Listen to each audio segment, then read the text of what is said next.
All right. Good morning, everyone. I am so sorry to not allow you the opportunity to say the words that you wanted to say, which is Latopi. There is no chance. It's on time. We are on schedule. Pranav, I see what you did. You said late OP and then retracted your message. I have caught you in your own trap. Thanks a lot to everybody tuning in. Please do give a like in advance if you can, if you'd like to, just because that's how the YouTube algorithms work and drives up traffic. Because eventually, this video will get at least 6.9 million views. Sharandeep says you can get Bharat to talk in Tamil, Melinda in her native Australian accent, and you in Marathi and Hindi. Great diversity. I mean, I don't really speak Marathi, but I really appreciate that you think I can. It's a wonderful language. Nick Gur says whoever made this thumbnail has deserved a special place in hell. Well, I will look good in horns. I mean, but that's not what I believe on a spiritual level, but sure. Hikonika Geller says, Namaskaram Saurabh Chetta. I don't know what that means, but thank you so much. Really appreciate it. And Abhijit Rajan says, this should be fun. It should be fun. I'm very excited about both my guests. I think, especially during the India Australia series, a lot of fun stuff that they discussed. And yeah, we'll get into a lot of things that we have to talk about. Ashim says, just talk about women's cricket, please, and name Boria Mazumdar today. Name Boria Mazumdar means what? I don't know what that means. I mean, I think Boria Mazumdar already has a name.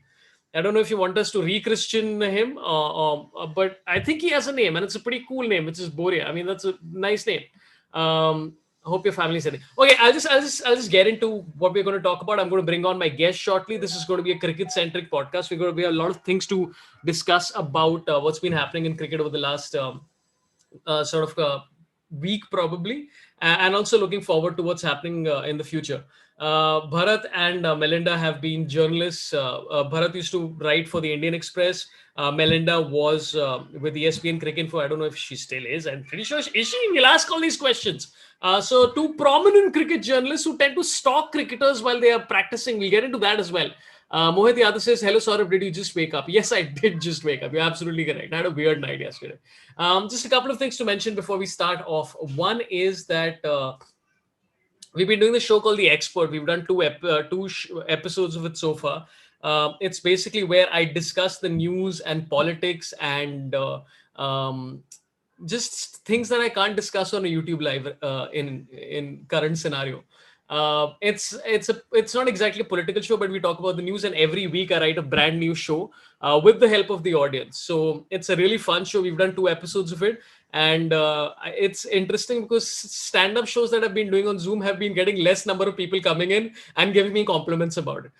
So if you'd like to come for the expert, please do. It's every week is a brand new episode, so you can literally come for the next 4 weeks at a time. I've put the link in the comments right there. Get your tickets quickly because I think we're going to increase the prices of them once we get to a certain number. That's happening on Saturday, 8:30 p.m. IST. Tickets are very cheap, which is 2:30 p.m. 2:30. Wait, 299. I've forgotten time and this thing. Okay, and also please do subscribe. We have a bunch of people coming in over the next few days. On Thursday, I have Dr. Jason Leong for that pending Attack on Titan season 4 sort of review that we were supposed to do. I have finally got to about 10 episodes. I have 6 more left. So that's going to happen on Thursday at 11 o'clock. Jason Leong is a Malaysian comedian, really fun person. Finally, I found a comedian who's watched Attack on Titan, so I'm excited about that. On Saturday, as discussed, I have the CEO of Zerodha, which is Nitin Kamath. I'm trying to get more and more people in who are CEOs and things like that in business. So that's happening. And comedians are going to be popping in. Cricketers are going to be popping in. We're going to have authors, all sorts of things. So do subscribe if you like. The previous episodes on this channel have included. Please watch the one with Robin Uthappa. That was an absolute delight to go through. We also had Great Cricketer, which is super fun. Jared Kimber. These are the cricket ones. And in the past, you can go through stuff with Harsha Bhogle, Ramchandra Guha. We had Jwala Gutta ages back, and a lot of fun stuff, guys. A lot of fun stuff. Okay. Melvin Spotify में क्यों नहीं है wake up? अरे बाबा monetization कुछ नहीं हो रहा है यार. मैं बहुत टाइम कोशिश किया है. Saurabh Kashyap says Dhruv Rathi. I will actually talk to Dhruv Rathi as well. And I've been talking to Shekhar Gupta and a bunch of other people as well. I've been trying to get Faye for a while, but I don't think she's free or interested. Okay, friends, please give a like again. We have 300 concurrent viewers. Let's get it up to 1,000 shortly, which I'm sure will happen. Okay, I'm going to introduce my first guest who came on schedule. She's an Australian cricket journalist, worked with ESPN Cricket Info. Is she still working with Cricket Info? I'm pretty sure. Please give it up for Melinda Farrell. Melinda, show yourself. Hi, how you doing? Is my energy too much right now? Can I just say, yes, I am here promptly on time, and Bharat isn't, which is basically the story of our entire life. I am always on time. He's always late. So he'll come on. He'll have just had to do something with his dog Ollie or something like that. So quite often it's he's washing his hair, and then he has to dry his hair. So that's quite a common theme that you just have to be a bit patient with Bharat and his timekeeping. He's actually here, so I'll bring on Bharat. He's in the waiting room, so I mean we'll let him join, and then I'll introduce him. Bharat was a journalist with Indian Express. Now, and he's washed his hair, which looks resplendent and prophet-like. It's really nice, and he can't hear us, so yeah. Hi, Technically challenged. Am I late? Yes, you're late. I've just been explaining that you're always late. See, there used to be this old Siaram's ad. I'm sure Saurabh will remember. He used to say, you can take a man out of India, but you can't. Well, they just said you can't take India out of a man. In my case, you can't take that Indian standard time, as they say, out of me. And, and I guess it also has a lot to do, and Saurabh will get this, like, when you grow up in suburban Mumbai, we always know there's an auto rickshaw waiting for us outside the gate. So you tend to push it till the last minute before you leave or get onto anything. Listen, I remember going to Singapore ages back, and I remember that the traffic used to say that, hey, estimated time to get to your destination is 16.37 seconds down to the millisecond. I was like, what are you talking about, man? There's no way this is possible in India. The timing is 16 minutes to 8 years, depending on how badly you get stuck. But listen, Bharat, I don't think there should be any excuses, because this particular show has never been late. In 130 episodes, we are always on time. Maybe you might rub off on him. Yeah, Yeah, no, listen, the show is always late. The show, like today, we were 37 seconds late, and that's early for us. The standard message I get from Bharat is, sorry, I'll be on in 2 minutes. And then he's there in 10. Yeah. Wow, you washed your hair and it turned into a dog. That's beautiful. And I also, like, while drying my hair, I just bought like a new brush. I just realized that it comes with a very creepy message. It says, I love to stroke hair. I should have seen this before I bought it. I don't know what it means, but yeah, well. To be fair, that kind of is a brush's raison d'etre. What is a brush other than to stroke hair? So, maybe that says more about your mind than it does about the brush being creepy. Yeah. Okay, I need to apologize for that. Hello, Ollie. Wait 1 second. Have you named your dog Ollie after Ollie Pope, like Washington Sundar named his dog Gabba? Is that the story, or is it something else? No, she's a girl. It's Olivia. Oh, okay. And she should not be behaving this badly. We spent a lot of money to send her to puppy school after she graduated puppy preschool. So, Wow. So puppy college is like when they start like learning law, and it's, I mean, that's the next level. Yeah. Okay. What do you mean law? Engineering? South Indian dog. Yeah. Okay, let's get into this. Okay, first of all, a lot of people who are tuning in, we are going to be talking about cricket. A lot of you may be familiar with both Melinda and Bharat. Guys have been around for quite some time, like about years and years, decades, centuries. Before cricket started, Melinda and Bharat were at the gates and whispering into the ears of British people, like, "Hey, what about if there are 3 stumps, not 2?" And you've done all of that stuff. So legendary people. So let's get into this. I'd like to know from both of you, if you want to just give a quick 3-line introduction to people who are not familiar with your work, that'll be wonderful if you can do that. Let's start with Melinda. Well, I did hear you asking before about if I was still at Cricinfo. So I'm not at Cricinfo. I was there for quite a few years, and before that was a freelance sports reporter. Now I'm full-time with the Sporting News, which is kind of a newer site that does multi-sport, has a big history with baseball in the US, but doing a lot more cricket now. So that's my new gig. But yeah, a lot of people then also know me from days at Cricinfo, which of course I was there. That's how I met Bharat in 2014. I think it was the 2014-15 India tour of Australia. We met at Adelaide Oval, I do believe. Started then. That's where it started. I'm still here in Adelaide, Mel.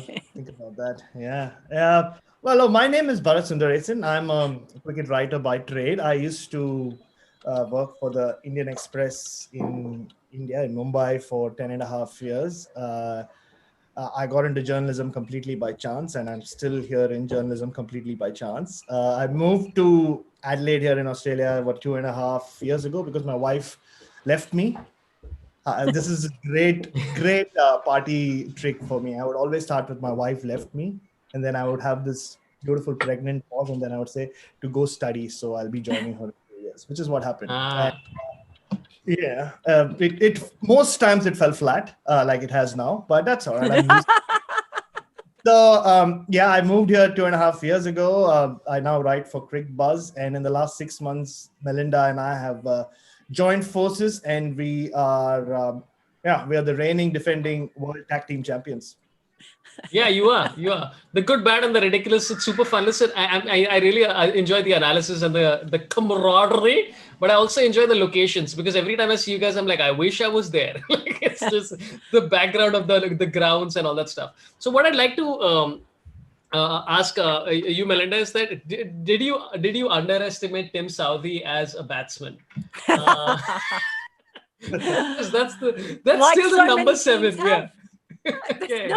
Number seven what? Yeah. So one of my favorite things to do is that whenever I'm getting a guest, I go through YouTube and check out what the top rated videos are, the top viewed videos, and that's still number 7. So if you don't know what I'm talking about, then there's Melinda, please, you go ahead and tell us. Yeah. Look, I was filming 2015, before the first test between England and New Zealand at Lord's.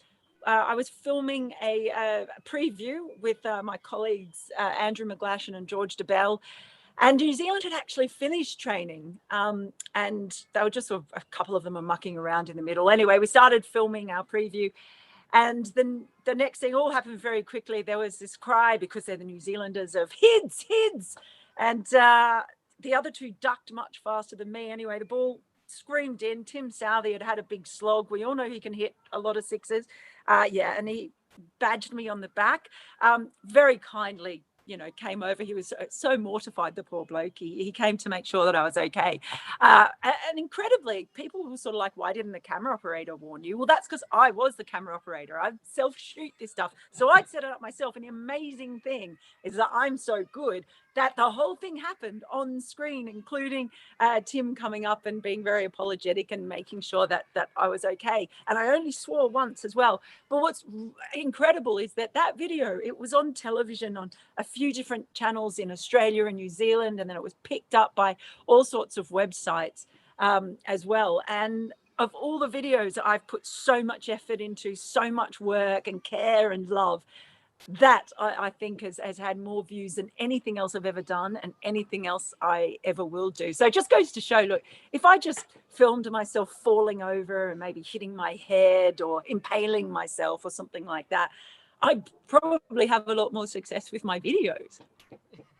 Yes, every video should just begin with you impaling yourself. I mean, Yeah. it'll never get old. Yeah, but and you're currently in a long legal battle with Tim Southee, where you want his house and everything, and you also, I mean, it's very surprising that you want his cricket stats as well.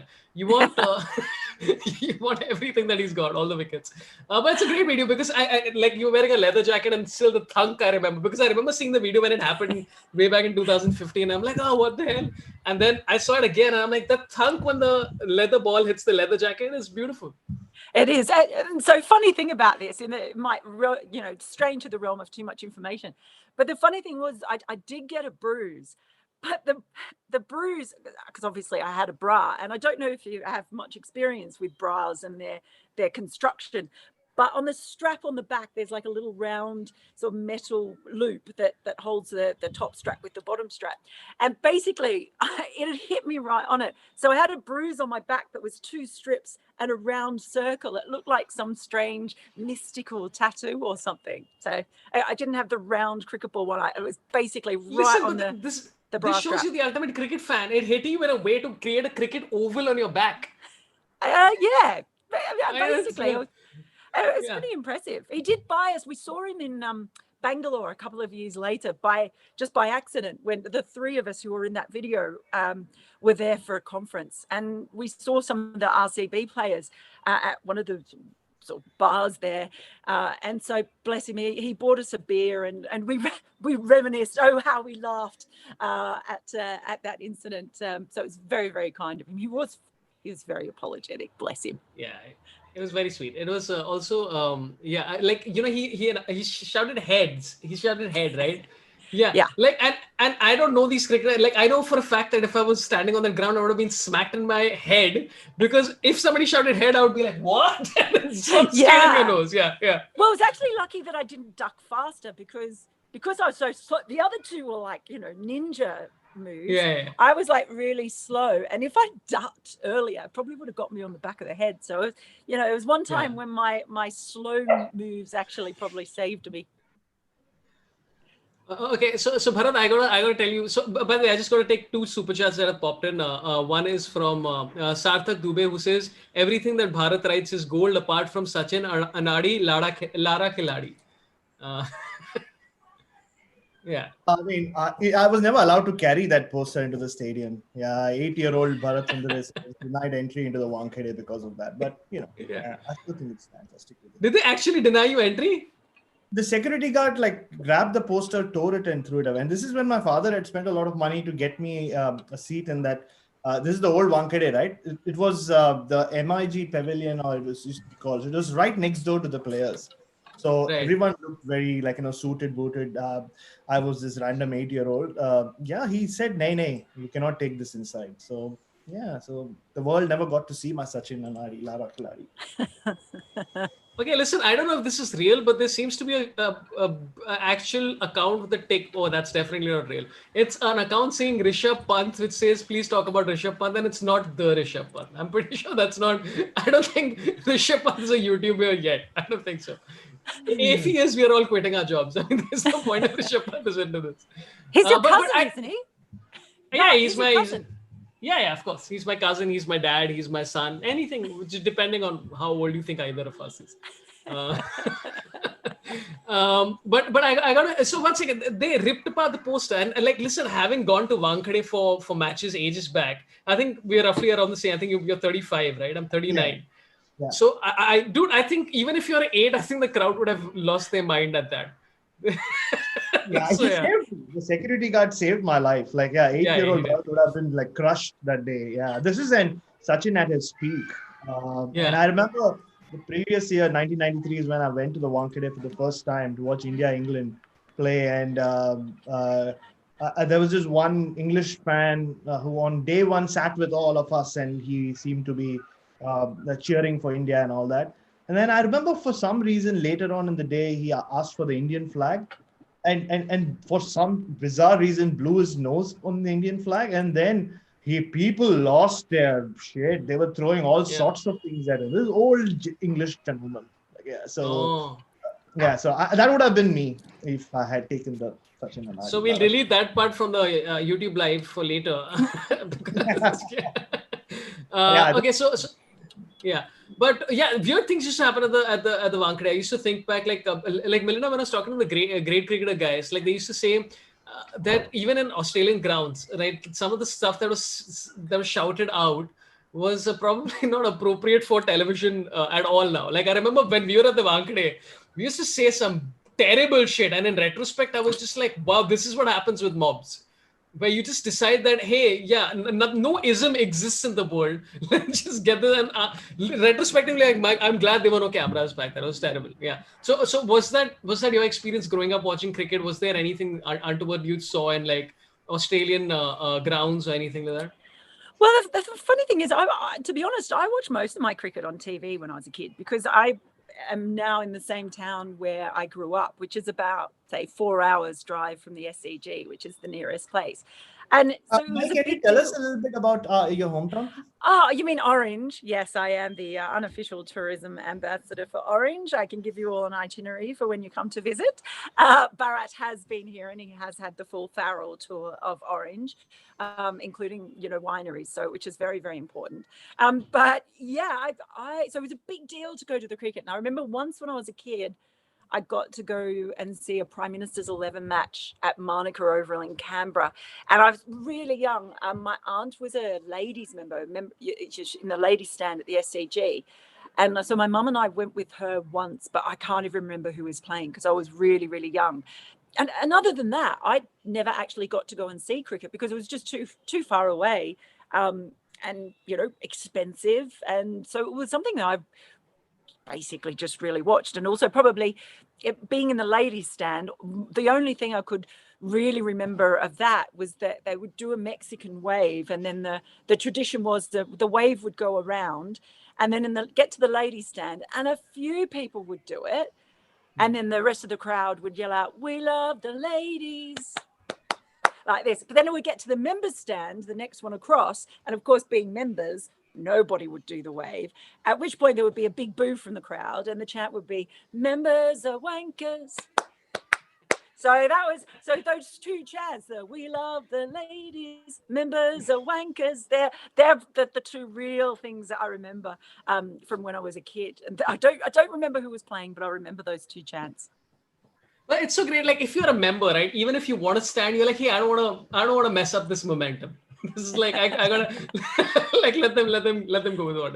By the way, Bharat, you've done something which is and I have to clarify if this is true. You've done something which I've been trying to do for about 3 years now, which is you interviewed Vinod Kambli. I spent a lot of time with Vinod Kambli. Yeah, that was 2016, I think. Yeah. Interesting guy. Yeah, and a fun interview because connected to what we're talking about with crowds. In that interview, he says that, which I didn't know, which is that somebody threw a stone at him, which I was like, he said in that interview that people didn't know about, like in the sense, you know how it was, right? Growing up in the 90s, every time you spoke about Vinod Kambli, people would only think, oh, he had so much talent. He threw all that talent away. He earned money and just spent it all off.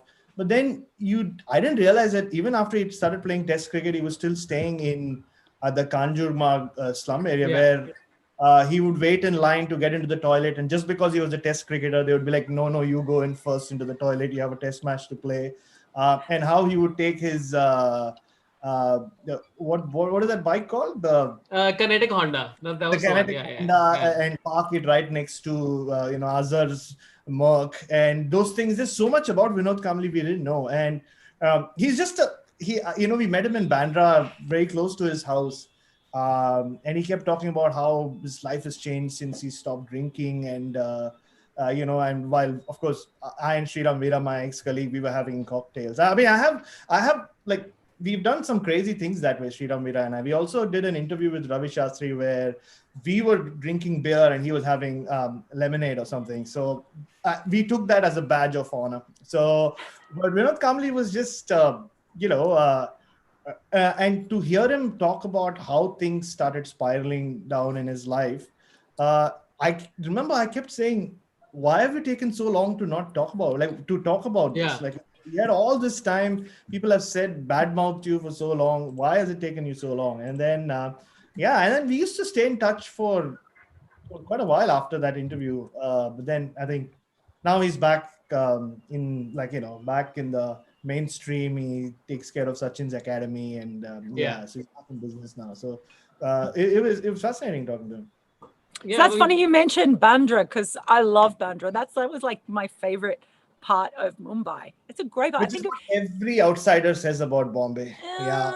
You never came to Ghatkopar, so you don't know what real Bombay. I think we stayed in, I want to say Juhu or something. Yeah. Is that? Yeah, that's an area as well. I really liked it all around there. That was a great part of Mumbai. So next time you have to show me the ropes. Yeah, you got to show like Ghatkopar is also exactly like how Orange is 4 hours away from the main city. It's roughly that, but it's a beautiful place. Like Ghatkopar is listen, I've gone for 2 parties in Ghatkopar and they've been like ridiculous, because people have lost their minds because it was, I don't know, we'll discuss it in a separate episode. But yeah, Vinod Kambli is one of those untold stories where I want to know the other side of it, because nobody's ever explained why it landed up where it did. And I'd love to hear his entire, because I was listen, like, so I had a French beard and I was bald for a while, so people used to keep tagging Vinod Kambli for the longest time as my father, and etc etc. And it reached a point where he got so irritated with that, he blocked me on Twitter. And then I met him and I was like, what a sweet guy. And I was like, dude, I want to talk to him, because I was genuinely, I was like, so the way you, like, we feel about, say, Rishabh Pant right now is how I felt about Kambli at his peak, because I was like, who is this with his gold chain and the swag? And I never understood why that was a problem for the authorities. Like, I'm like, dude, this is amazing. Like, do you not realize that he's the coolest cricketer in that 11? Like, across the board, this is the guy everybody wants to know. Yeah, and you know, I remember in that interview him talking about how him and Ajay Jadeja would go out during tours at night, you know, just savor the nightlife a little.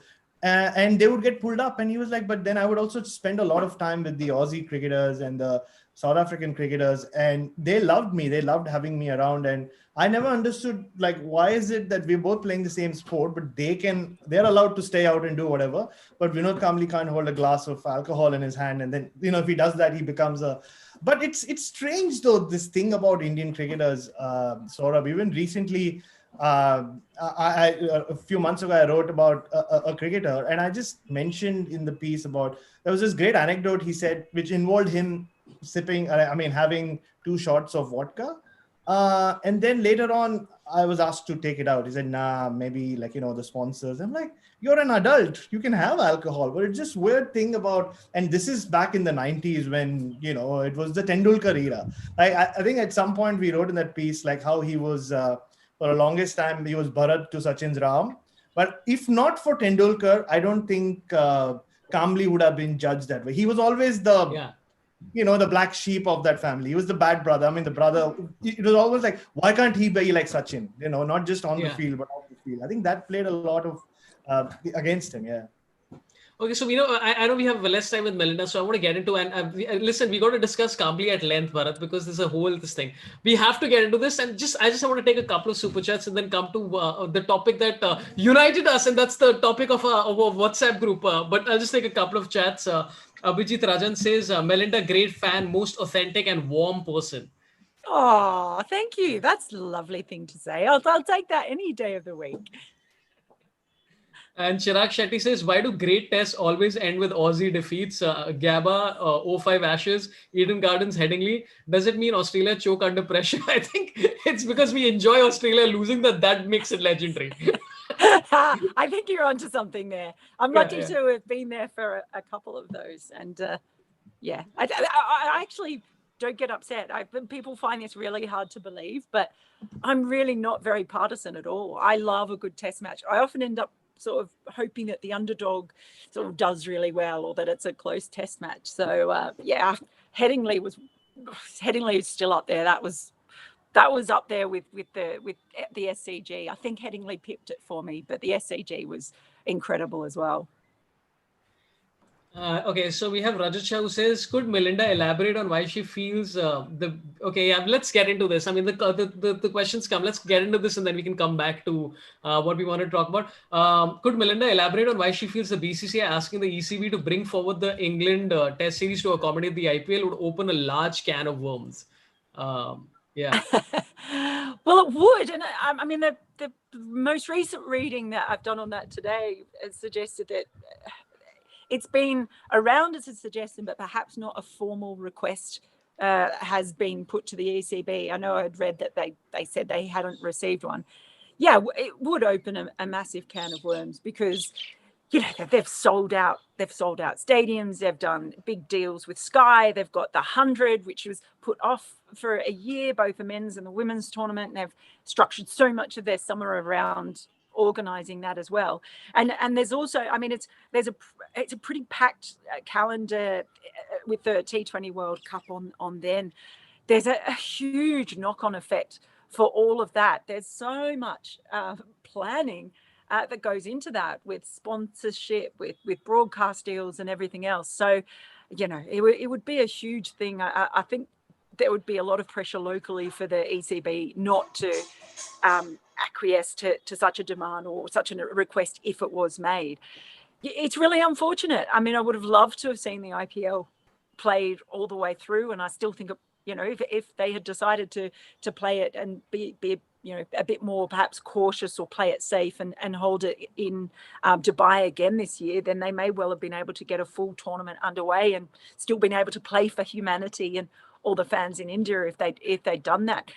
The whole notion of a biosecure bubble is kind of nonsense in that it's so fragile. So the thing that it could always be secure, no matter how much money you throw at it and all the experts and everything else, there's just no guarantee. So it was really unfortunate, but does it mean that so many other things towards the end of the year or the second half of the year have to change? That would be a huge thing. It's obviously a lot of money. It's a huge amount of money involved in the IPL. And a massively popular tournament. But I'm afraid COVID just doesn't care about that. COVID doesn't care how powerful a board is or how popular cricketers are or how many people want to watch a game. It just doesn't care. So it's the reality of the world that we're living in at the moment. And all I can do is say, I hope it doesn't continue like this for much longer, because I have so many friends in India, and I've been speaking to friends just in the past couple of days who have got COVID or had COVID, and their families as well. And, you know, we're very, very privileged in Australia to be in the position that we're in and to be able to have hosted India in a largely uninterrupted series over the summer. Just to smell on the thing about the ECB saying we haven't received an official email or any contact from the BCCI. We have learned in the last few years that BCCI emails take a while to travel. You know, I've heard that about checks to players as well. Yeah. I mean, they at times do make a pit stop with some Indian journalists, and then they reach the destination. So we'll wait for that. Yeah, we'll wait and see. What is this controversy now? Now we have to take that sidestep, or like, who are these people who are being BCC'd on emails with the BCCI? BCCI'd on email. Yeah. But just read the newspapers and read the bylines. You'll have your answers. Bharat is like, I don't want to step into this. Okay, we'll take one more question from Pranav, who says on Super Chat, as people that follow cricket for a living, what are the things that you notice in a match or outside one that casual fans might miss? And this connects to actually like what you both have been doing quite a lot, especially during the India-Australia series. And I'm sure you've been doing it since ages back, which is the training. Like during the training, do you actually start realizing, like, do you see something happen during the training and you're like, oh yeah, this was going to happen? We saw it. Well, I would say Bharat, I call him the netty professor. I've stolen that from Pete Lawler. Yeah. Because I've learned a lot from Bharat watching things, and also it's quite useful when India are there, because obviously most of the time they're speaking in a language that I don't understand. So sometimes I sort of will have to ask Bharat what's going on. But there is, I guess the thing is trying to prove your value in being there. And the whole industry at the moment, there's been a lot of cutbacks in sending people to games and a lot of financial sort of cutbacks. That you want to make the most of actually being there. So, and sometimes, like many times in the past, I've seen something that might just be really innocuous and not even have much to do with the cricket that you see. It might be someone who helps with cleaning up, or someone swearing about something, or whatever it is. But, or, you know, who it is feeding balls to someone and what they say to them. So there's just little things, and you try to use those things to give you something different to say that people can't see by watching on the TV screen. And it's the same in matches as well. In just looking, you know, at what happens outside that little square that you tend to get. And you know, Twitter wouldn't be the same without Bharat's really fuzzy photos that he takes from the press box. And I hope he never gets a new phone, because that would actually ruin the charm of all his fuzzy photos of two people on the other side, like, you know, 150 meters away having a conversation. No, I mean, it's to answer your question, Zara, it's not even something that I started doing now or for social media. I remember covering the I-League in 2008 when I just joined the Indian Express. And when Mahindra United used to play, I used to drive all the way to Borivali and watch them train. for no reason. But I'll compare it with, if you're really interested into cars, like you would want to go into the workshop and see, like, how it's made, or not how it's made, but the real intricacies of it. And the nets are the workshop for cricketers, right? That's where they work on things. That's where they develop new whatever it is, whether it's a technical thing or it's a style thing. Everything happens in the nets. And I remember in Edgbaston, before the first Ashes test in 2019, all the Aussie press was there, and a lot of them left. I was the last one to leave, as always. And then Steve Smith just finished his net session, and this is like Steve Smith making a big comeback after the whole controversy. He played in the World Cup, but first test match coming up. And Smith being Smith, I think he's sick and tired of my face. But he finishes his net session, and he's just walking.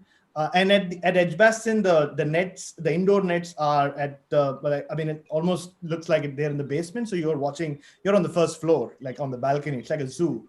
And he just finishes his net session, and he's like walking away, and he just randomly looks up. He's not looking at me. He just looks up and says, "Shouts better to the tomorrow, better the day after, better the day after that." And I was like, "Wow, thanks, Steve. That's my intro." I was like, my job was done. I just went off and wrote that. But the funny thing is, a lot of people then cricketers started noticing me. I remember when New Zealand came to Australia, and then I went to New Zealand to cover the India-New Zealand series. This was last summer. I just noticed something about Kane Williamson. He twirls his bat even like when he's playing Test cricket. But he would twirl his bat at times after Tim Southee or Trent Boult had already started running in. So I saw him do that throughout the Australia tour. And then when we went to New Zealand, I just pulled him aside one day and I said, "Hey, Kane, you seem to do that. Like, why do you do that?" He almost looked at me in shock. He said, "I twirl my bat after the bowlers started running." I was like, yeah. "Oh, I'm so glad I don't face him at the back of the bat. Do I do it during test matches as well?" I'm like, no, don't worry, you don't. And I'm not kidding. From that point on, it became a thing. After every net session, he would always come and ask me, like, "Did I do well? Like, am I timing it well?" I'm like, "Yes, Kane, you are." So, to the extent the New Zealand batting coach, Peter Fulton, would like ask me to leave. Like, you'd be like, "No, please stop distracting my players." Not like I was talking to them, but like, and it was the same with Trent Boult and Neil Wagner and those guys. Because I'm there, and I'm noticing things. And the funniest was when Rishabh Pant was in the net. I wrote a big piece about it. He was telling himself, "Tujhe kuch nahi hua, tujhe kuch nahi hua," and he went on and made those the 90 odd in Sydney. But the thing I did not write was, while I was there, the match was still going on, and I was standing behind the SCG nets, and there's like a little room with the TV there. So it was just Rishabh Pant, two of the throwdown guys, the Hindi-speaking Sri Lankan Nuwan, who's like a superstar, and the physio. And every time they would hear a sound from the stadium, like inside, someone cheering or the crowd making a noise, they would all look at me. And I would ask them to wait. I would look at what happened on the TV, and I would signal 4 or I would signal 2 runs. And it's just like, it's interesting, but I don't think it goes beyond what normal journalists do. It's just that, I guess, I have nothing better to do. I guess I'm going to go to the pub. Maybe that's why. But probably the funniest one, like over the last summer, I think, from watching that, was when we were in Melbourne and watching the nets there. And because I remember Dave Warner had been injured and was making his comeback, and people were filming that, and he and Sean Abbott? Yeah, it was Sean Abbott. They couldn't train with the rest because of all the protocols of being out of the bubble and in the bubble. They had to wait, and India had trained first that day, and quite a few balls had leapt up off a length in one of the nets, and one of them had got Cheteshwar Pujara on the hand, and I think someone else got pinged as well. Manus Labuschagne left that net, you remember? Yeah, Manus Labuschagne left it when Australia was playing. Anyway, the Australian team left, and then Sean Abbott and Dave Warner showed up. And then by this stage, all the media got some shots of them, and they left, and there was just me and Barrett left. And David Warner walked straight into the dodgy net with Sean Abbott getting ready to face him. And we looked at each other and we were like, and Barrett's nudging me going, "No, say something. No, you've got to say something." And so I sort of went, Dave. And he's not the friendliest guy towards the media. And so he just completely ignored me. And I looked at Bharat and he's going, no, it's the right thing to do. So I very forcefully was like, Dave. And so he sort of slowly turned around and I said, I think you might want to be a bit careful in that net. There've been a few players hit on the hand. They've been leaping up off a length and they were avoiding that net and putting the spinners in there. And he sort of was like, oh. And then he went and spoke to, I think it was one of the doctors who was there, and said, is there something with this net? And he was like, oh, I don't know. And then anyway, the next thing, Dave Warner walks out of the net. It didn't say anything to us, but he walks out of the net and then into the next net straight away. So, sometimes you see things and it can be quite useful to the teams without them necessarily realizing it. So see, the credit to Kane Williamson and David Warner's success goes to Bharat and Melinda. This is confirmed. And listen, by the way, I can imagine the New Zealand coach telling Bharat, like, hey, just because like you never know what trigger movements help cricketers, right? Like that whole MS Dhoni, that thing or whatever else it is. Yeah, you never know, right? Just getting them into the zone, and this guy's screwing it all up. Dude with the beautiful hair is coming and ruining everything. Okay, we got to talk about this. And by the way, Bharat seamlessly is like a Tarantino director kind of person, because you seamlessly got into, both of you are geniuses, because you seamlessly got us into our topic at hand, because by talking about Smith and Warner back to back. We got to talk about this whole Cameron Bancroft thing. Now, I genuinely think that like one part of me is like just let it go, man. There's nothing that's going to happen at the end of this thing. It's done. They've been punished. Let's move on. What do you both think? Well, look, yes, I think. It's so complex, isn't it? It was so big at the time. It was seismic in Australian cricket, and I think in some ways that the whole reaction to it, the punishments, the way that the 3 reviews done, all this sort of stuff. But unfortunately, what should have happened at the time was just rip the band-aid off the whole thing.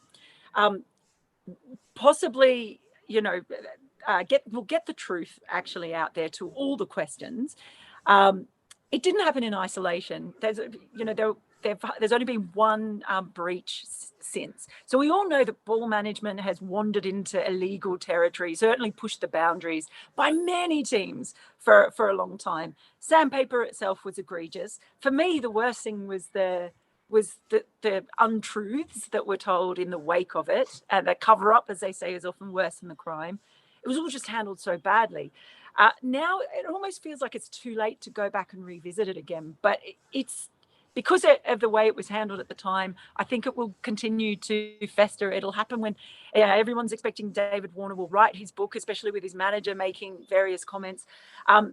So it will come up again at some point, and I think it will hover around, and that we'll see the long-term effects of it while ever anyone who was at that game at Newlands is still playing the game, and the reputation will go on for longer and longer. Look, we still talk about the underarm ball, whenever Australia plays New Zealand, and that comes up.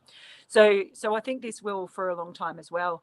I just think it would have been, Cricket Australia could, still in my view, and I've spoken to them and see their reasons why not. They've said anyone can come forward if they have new information. Then you get into the tricky area of probably David Saker's comments were almost more revealing than Cameron Bancroft's, where he was saying you could blame Darren Lehman, you could blame me. They were specifically the coaching staff cleared at the time. So why would he be saying that? Does that constitute new information? Cricket Australia has decided it doesn't. So at this point, there's no new investigation. There's nothing more to come forward. But look, it'll come up, and we'll probably find out more when various people retire and sell their books or whatever. And who knows how well some people may come out of it. All the stuff that was said by the bowlers at the time was very specific to do with, we didn't know that a foreign object was taken onto the field that day. And it's all the other questions around it that perhaps people have wanted to know. I do think there's a little bit of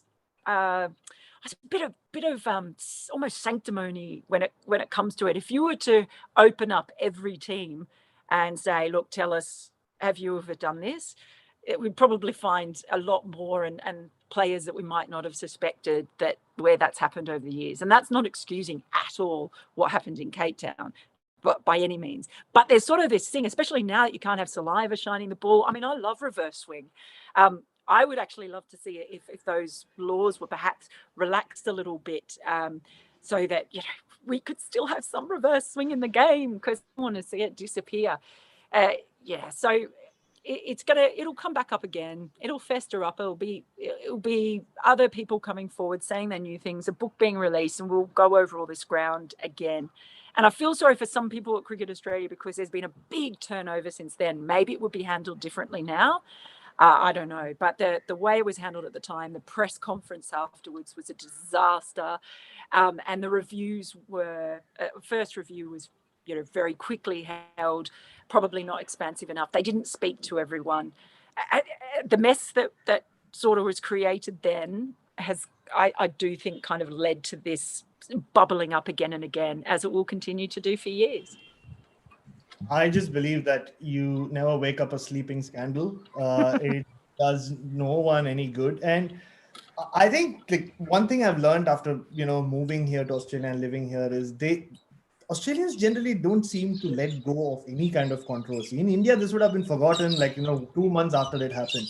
I mean, the amount of times the underarm incident is shown on TV and it's spoken about. To date, the Chappell brothers will have something to say, or someone will have something to say. It's amazing. And like Mel said, firstly, like, just on the thing about saliva, I hope they start, like, doing something about players who have been vaccinated. If you have been vaccinated, then you can use saliva, something like that. I think that will be, the vaccine should have some value.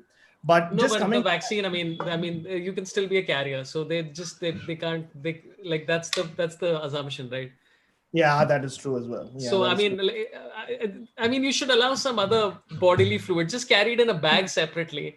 Like, so if you do a PRC test and it comes out negative, then just, like, spit in a bag and then just pour it. Look disgusting, but maybe it'll work. Yeah, but yeah, vaccinate the balls. Vaccinate the balls. Vaccinate the balls. That's the key. Yeah. Well, there was a ball, like, I was doing commentary on a Sheffield Shield match here in Adelaide. It was in Glenelg, not at the Oval.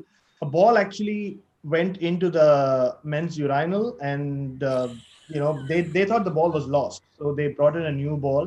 But then once the ball was found, you have to use it. So they weren't sure just using hand sanitizer on it whether it'll work or not. Yeah, forget about the virus, but it was in the men's urinal. So anyway, so we've had. Well, you know for a fact that nobody's going to try and spit on that ball. Like, you know, that's already dealt with. Yeah. Definitely, yeah, that's the best way to deal with it. Just throw every ball into the men's urinal. Yeah. But I think it was just, you know, every team does it. I remember doing a big piece on ball tampering and how the different ways to tamper with the ball after the Faf du Plessis Mint Gate episode. Yeah.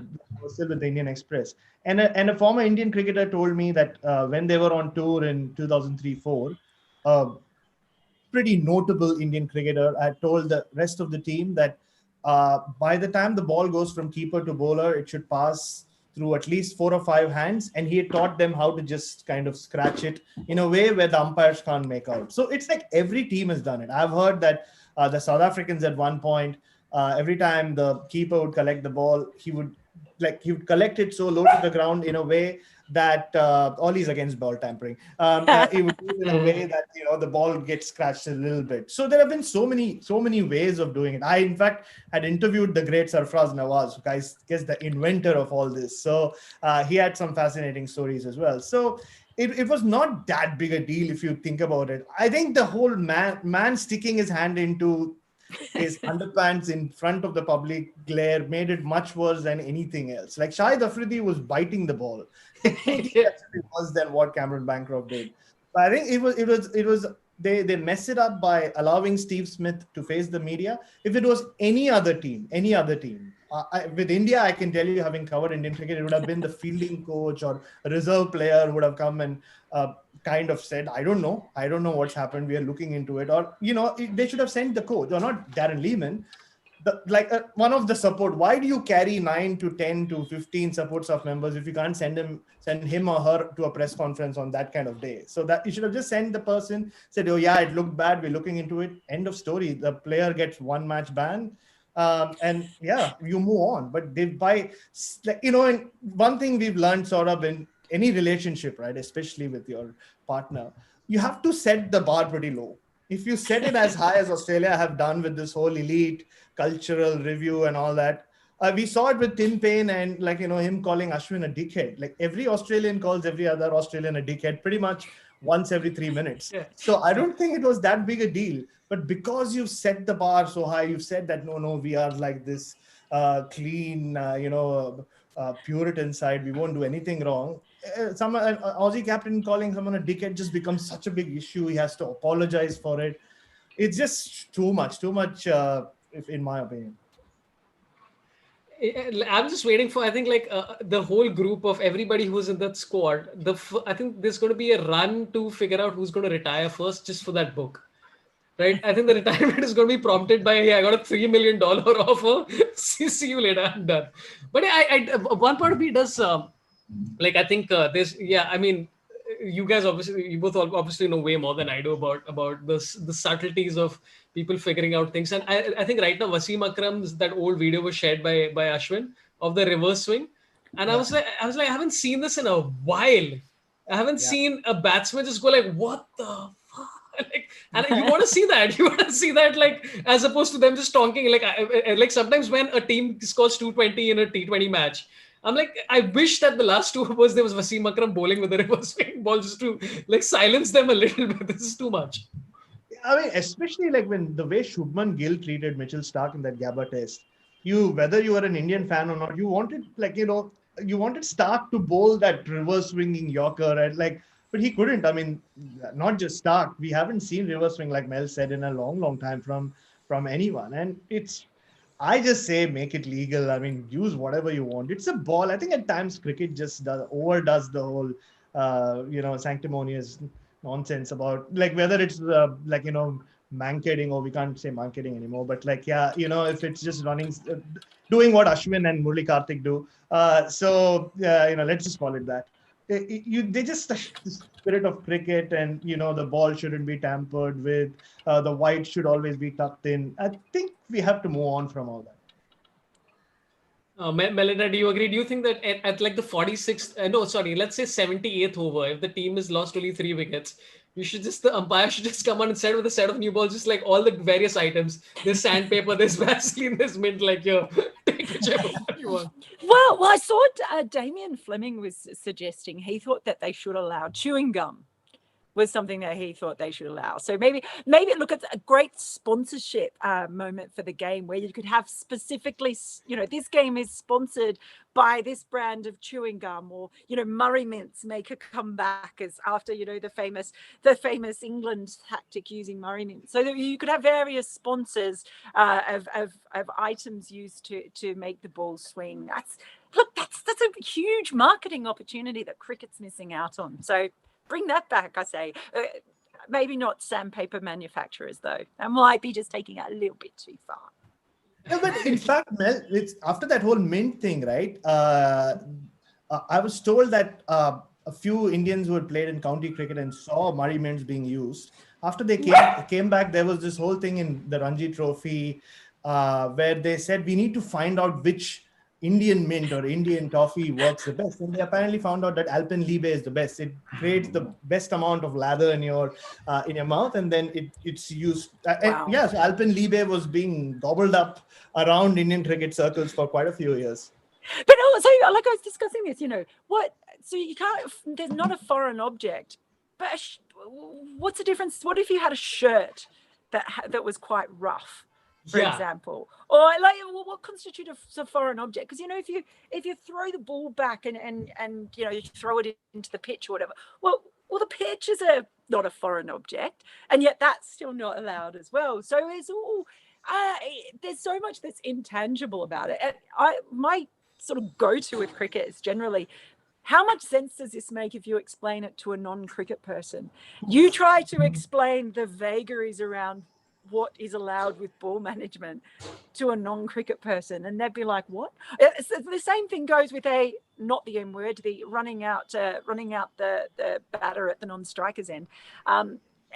Try and explain to someone why there's such a stigma about that if they're not normal cricket followers. It's those sorts of things, I think, it's often my barometer for, does this really stand up, or is this perhaps a bit of that nonsense that we get too caught up about?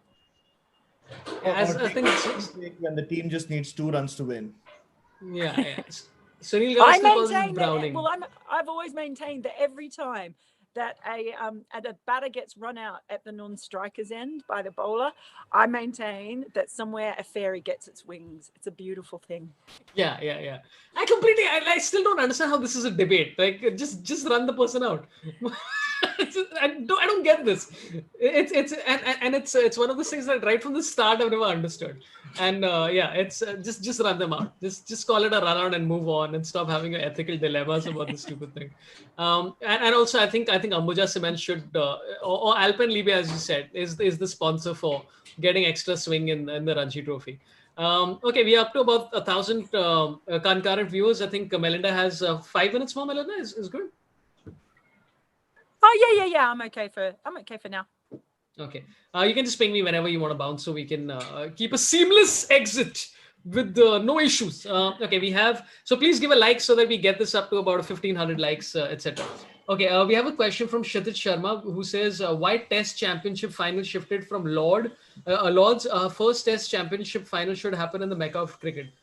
There was some reason for it, right? About same hotel or something? What was the reason?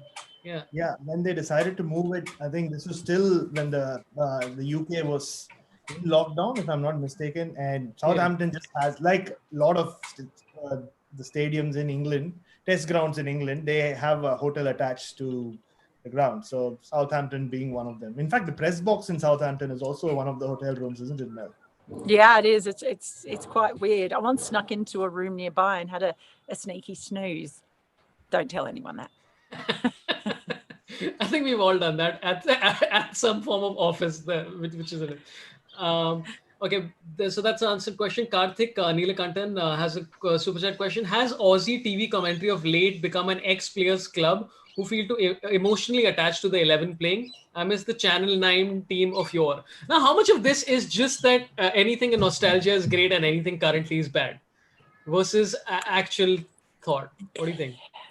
Yeah, Mel, that's go for it. I want to use Mel as an example, because both Mel and I, because we heard so much negativity about the Fox Sports commentary while we weren't listening, and I think neither Mel nor I are people who, like, in the press box who have the commentary on, because a lot of journalists like to listen to what happens on the stump mic, and I don't think that's any of my business. I'm at the ground, so I have to watch what's happening on the ground, but a lot of journalists want to listen to what's happening in the middle.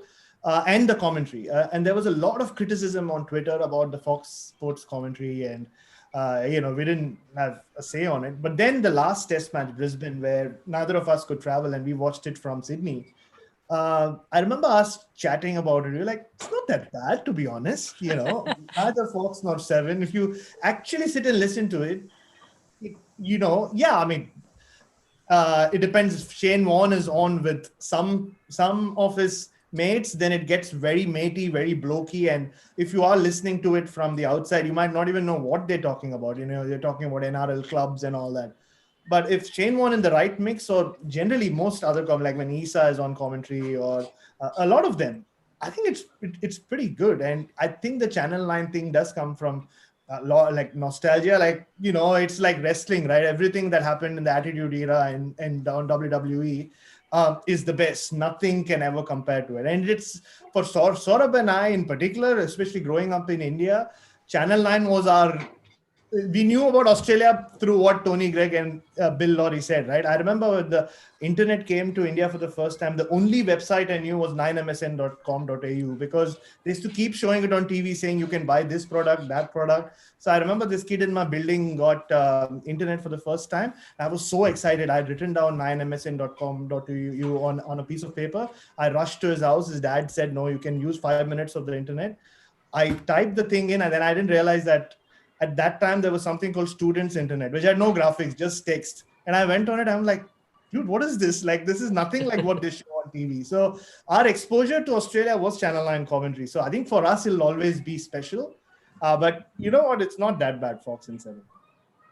No, look, I think Well, I think there's a couple of things here. Firstly, with the Nines Wide World of Sports thing, yes, there's a lot of nostalgia here for that too. But it's they lost the rights a couple of years ago, but it's been a long time. It's been many years since you've had Richie Benaud and Tony Gregg and Bill Laurie and Chappelli and those Max Walker, even all of those guys together. That's actually a long time ago, and it just kind of developed since then. So even Channel 9 had moved away from that long before they actually lost the rights to it. Look, I'm always a bit hesitant to be too vocal in criticism of commentators, because it's a really hard job, because I do it sometimes, and I think, God damn it, for the grace of God go I, because there's so much else around it. You need good producers, you need a good crew, you need other good commentators around you as well, and all of those things make a big difference. But yeah, I think there's a real tendency to jump on everything. The other thing that I think is interesting, and it can become an issue, is sometimes people are commentating for the world feed, or the commentary is for the world feed as well as for the local audience. And I think sometimes that's where you can stray into difficult territory, because if the gist of the commentary and the focus of the commentary is purely on the home audience. And we saw this, I saw the same kind of criticisms for India's home series against England recently. People are always bagging out the commentary team for being so biased towards the home country or whatever, and often those criticisms come from other countries. So sometimes it's that thing for broadcasters to recognize and remember that sometimes they're going out to a live feed as well as home commentary, and that's where sometimes it can become difficult. But it's a bit like the press box as well. Every media pack I reckon I've worked with, even though they're often quite diverse, nearly every group of media from a country often feels that the media from the other country is really biased towards the home country, and their media is much more impartial.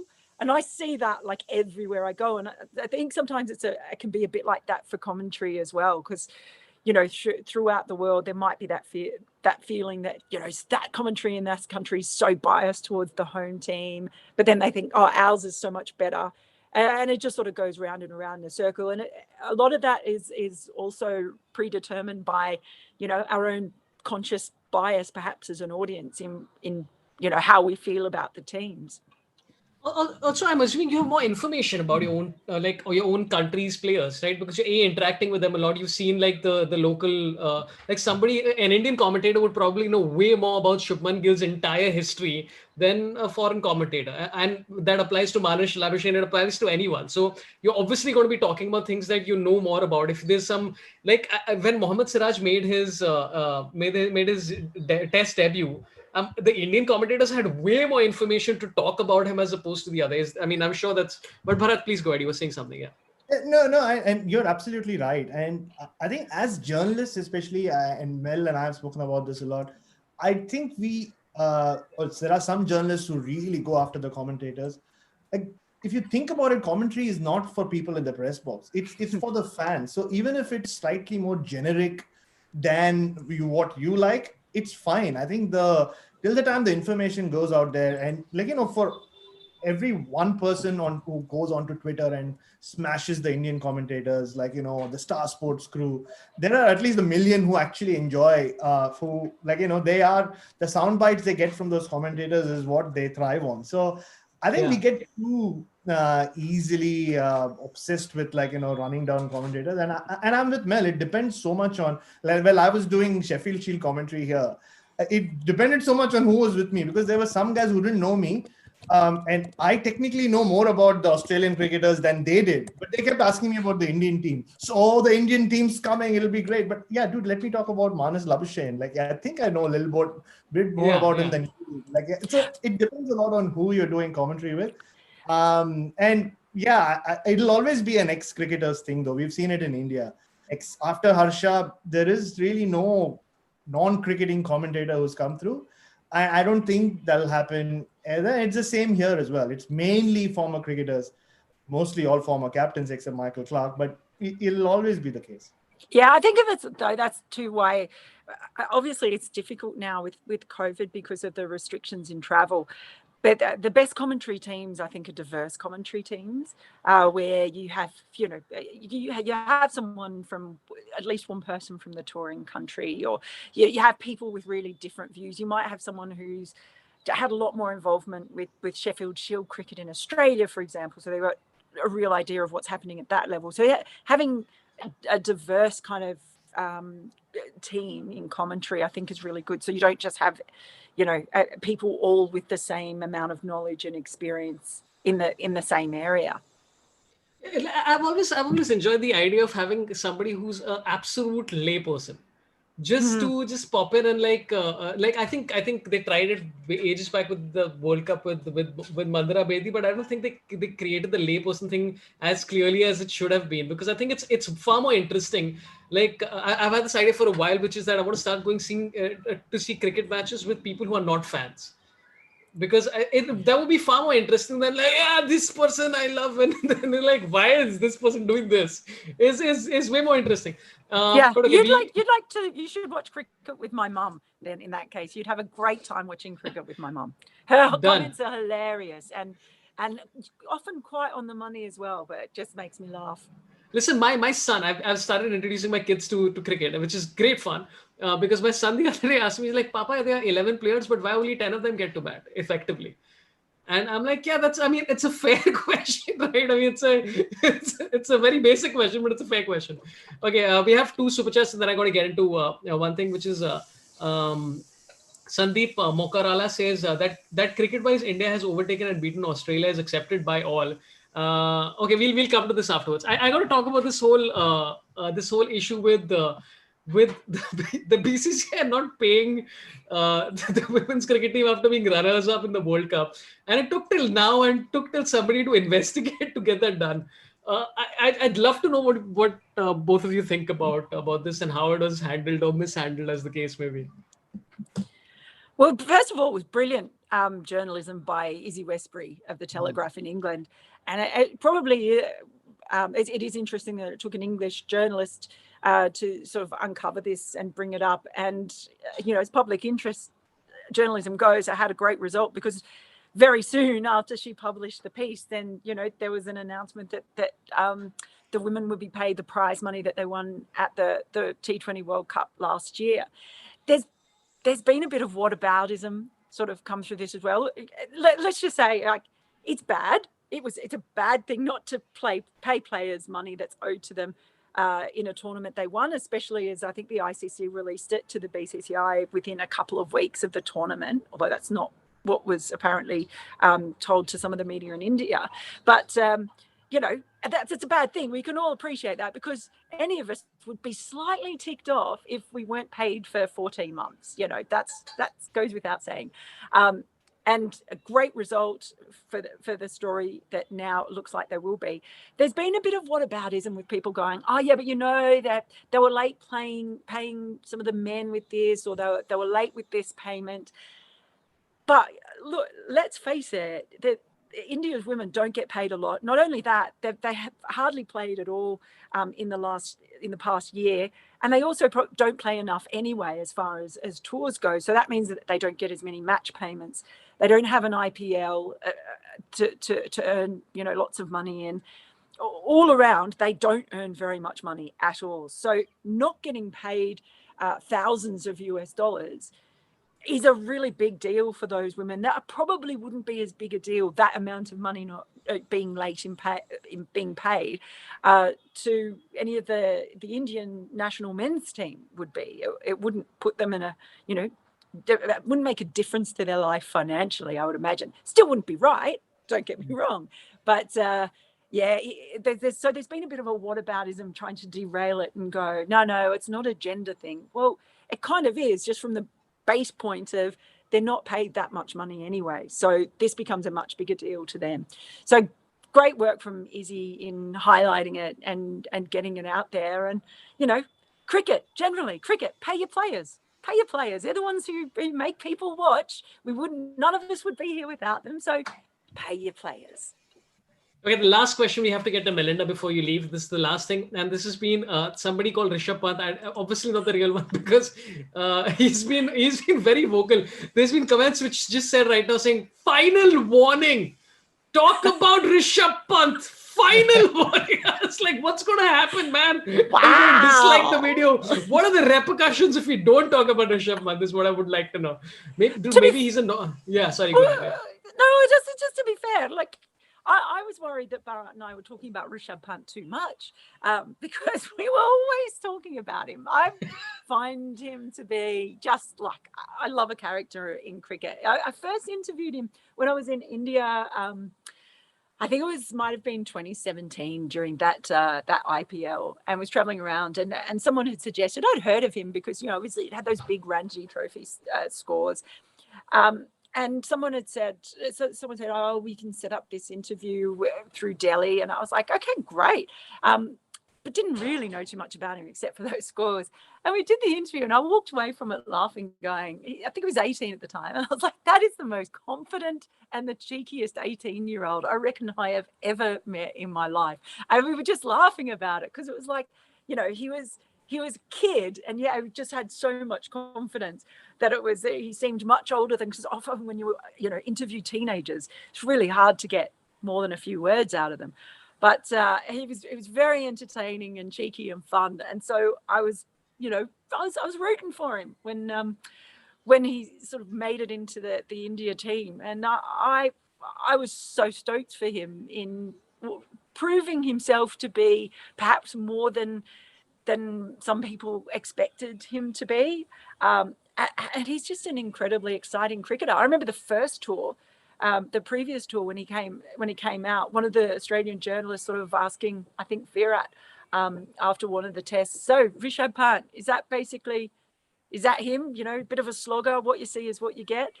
And you would never get an Australian journalist saying that now, because they understand that there's actually a lot more to him than that. And Bharat will tell you, we were watching him doing so much work on his fitness, bless him, before the test tour started. And I know that's something that he gets criticized for a lot as well, but man, he was sweating bullets trying to do as much running as almost seemed humanly possible at some of those games the one at Drummoyne where he wasn't playing.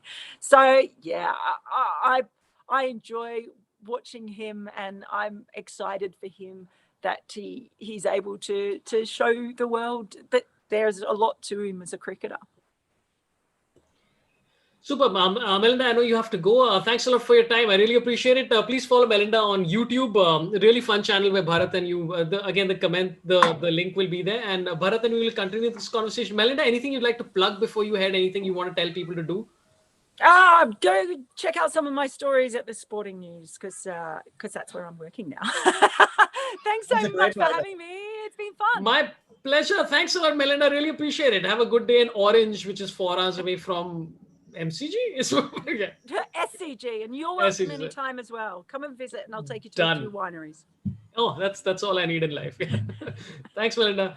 Okay, we'll continue this chat. Bharat is going to be here for the next whatever time. You can ping me whenever you're ready. Oh, but this looks like a before and after hair picture. Suddenly, this literally looks like what happens before and after Dr. Batra's.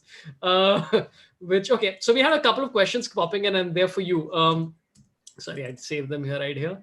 One is Sandeep Mokarala, who says that cricket-wise, India's Beastie Boy, please educate on how Indian cricket media, YouTube included, can beat the Hayes Lemons of the world. Wink, wink. Wow. I mean, is that a question? Yeah, but do you want to beat them? Why do you want to beat them? Exactly. Yeah. No.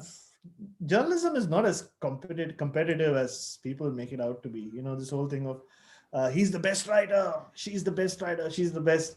I never get that. Like, yeah, seriously, like, we've all read books and we've all read something or the other. I don't think what I like necessarily you're going to like. I think this rankings in this. Yeah. So yeah, I don't think I know enough words to beat Gideon Haig in anything though. So yeah, I mean. So say it's not a competition. It's not like there's no world test championship for journalism. It's like at the end there's going to be a winner. Um, Or and no journalist auctions either. If they introduce journalist auctions, then I'll put my best foot forward and make sure I get the best prize. listen, that should happen though, right? Like in the IPL, you should have like I've had enough of the players and all that stuff. You should have like journalism and commenting. Dude, commentary auctions for the IPL. That would be beautiful. Oh my god, I want to put in my name. I think I'm qualified to put in my name as a commentator in the as are all of us. Oh, absolutely. Yeah. We have as many opinions as those commentators. So Okay, KS Lick 14, which is again a horrendous username, but I appreciate your super chat. Thanks a lot for your Australian dollars. Appreciate it. Says just cancel the rest of the IPL and find a way to expand next year's with more games. I mean, with 10 teams, isn't 10 teams next year? 10 teams is next year, right? supposed to be next year. Initially they said 9 teams, 10 teams. Like we won't find out till suddenly you hear an Adani suddenly saying, "Oh, I want a team." So it'll take a while. Yeah. Supposed to be 10 teams. Yeah. Okay, so we'll take this question, which is actually directed at Melinda. I'd love to know what you think about this. Ashim has a question which says, please ask Melinda about defending Paine's latest comments on India's win, and Bharat about Raina's book and how he got into it, and is Patrick doing fine? He's thrown in 3 questions in one. Well done. But what do you think about Tim Paine's comments? I mean, it didn't seem like there seems like a lot of reactionary, like we're just waiting to find an enemy for something or the other. He was just like saying that, yeah. And by the way, in my head, like, I mean, it's like, great. India is the richest board, and they just said, hey, whatever. And I actually think it's a compliment from an Australian captain to say that, hey, India distracted us. I think the problem with Tim Paine is, and it's a word that gets a lot of North Indians riled up. I know it's aukat. I think it's the thing is, for a lot of Indians, they still look at Tim Paine. "Arey, ye kaise captain ban gaya? Ye hai kaun? Like, tu hai kaun? Yaar, Ashwin ko decade bolne wala."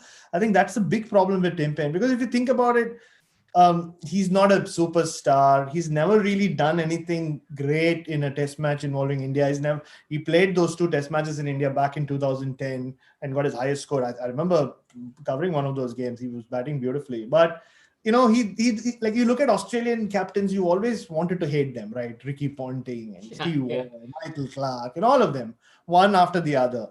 But with Tim Paine, you don't know where to rate him, where to put him if you're an Indian cricket fan. So every time he says anything about India, hey, kaun hai tu hai? I think that happens a lot in India. It's the same here. And poor Mel, like being Mel, like, does everything with the kindness in her heart. And she put his tweet out there and tried to be not diplomatic, just be Mel as possible. And I saw a lot of people going after Mel saying, oh, she's defending Tim Paine. And like you said, I don't think he said anything really out there that, should have like got people riled up. But it'll keep happening with Tim Paine. Yeah. I think till the time you find a captain that they can respect, sort of grudgingly respect, in Australia, I think it'll keep happening. Like, yeah, you're right, because against India, he's not really like with the bat or as a captain. Like, in fact, in the last test series, there were some obvious glaring errors. Yeah. But I think he's not had that, like what he did with Pakistan and the UAE. Right, exactly. He's not had that with India, and I think it's like once he does that, then you're like, oh, okay, it's the respect thing. You're just like, "Kaun hai tu, Ashwin?" Like, "Tu kitne wicket liya, saale?" Like that kind of stuff happens. Yeah, I'm actually quite I'm not a big fan, but I think I think it's been a high pressure job to sort of, as you said, to turn Australia into this virtuous team. He's the prophet of everything. He's like, we are virtuous now. We will not sledge it.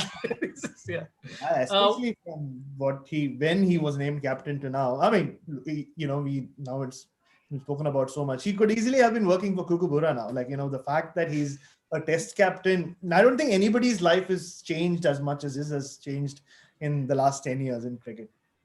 By the way, there's a ridiculous number of questions coming in about your hair. Okay. People are now, Arpit Goel is saying Bharat is coming into his elements now with Aukat. Okay. Shady Maddie says how to stop hair fall. And somebody says, do you envy Sundaresan's hair, Saurabh? I genuinely don't. This looks like it would be a lot of maintenance. This looks like it would be a lot of work. It really is. And I've had it for 20 years now, but the longer you have your hair longer, I guess, or long, you start hearing new things. Like, now I'm 35, 36. Every time I go to my salon, which is called Kinky Curly Straight, by the way, they sell you new products. Like the last time they said, mate, you should stop using conditioner. You should use hair mask. And the way they describe it, you're like, ye nahi use kiya to mera sab baal gir jayega. And the brush, I told you, like you end up spending a lot of money on maintenance. It is true. And you also have to kind of plan your days around hair wash day. Like, everything is planned around that day. So I know in advance, oh no, it's Monday. So Thursday, like I washed my hair today. So I know invariably it'll be Thursday, my next hair wash day, or today's Tuesday, Thursday or Friday. So then I have to plan everything. So when do I cook? When do I eat? When do I commit to in doing an interview with someone? So it is hard work. I enjoy it, but it's still hard work. Yeah, I mean, listen, and now that I think about myself, I literally put soap on my head. Like, just generally, like the shampoo line, and I'm like, who gives a shit? I don't need this at all. So yeah, I think we both are happy with our respective hairdos. I think we are both satisfied with our respective hairdos. Okay, we got to talk about this. This is one of the things that actually, I think got you into the focus as well a lot was finding Patrick Patterson. And so I think his question was, how is Patrick doing? And also, like, I'm curious about what that meant to find him, because, like, I'm sure there's so many cricketers out there who, and also, was he okay to be found, or do you think he was just like, no, leave me alone? I have always wondered that till 3 days ago. I'm not kidding. For 4 years, I wondered, like, yeah, I found him. I wrote this story. I keep tweeting about him. Now I've started a fundraiser. But does he want me to do any of that? And then he finally, and the reason I never did any fundraising for him or anything of that sort is he always said no. Even though he was struggling, he always said, no, please don't try to help me financially or anything. But now he becomes so desperate. When someone tells you, I've not eaten for 10 days, like, and this is someone you've been in touch with, and he's no young man. He's turning 60 later this year. Like, you're like, no, forget it. I'm not listening to it. I'm doing something about this.